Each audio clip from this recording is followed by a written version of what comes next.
కొత్త కొత్తగా ప్రతిరోజు నీ గమ్యం వైపే అడుగులు వేసావా జననీ.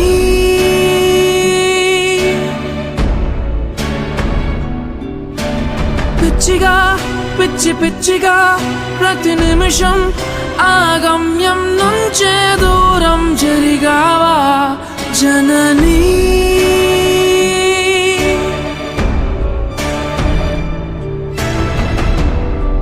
చిగురించిందేదో కోరని స్నేహం, అలవాటే లేని ఆమని కోసం ఏనాడో కన్న కాంతుల రూపం, చీకటి రాత్రుల్లో వీడని దీపం.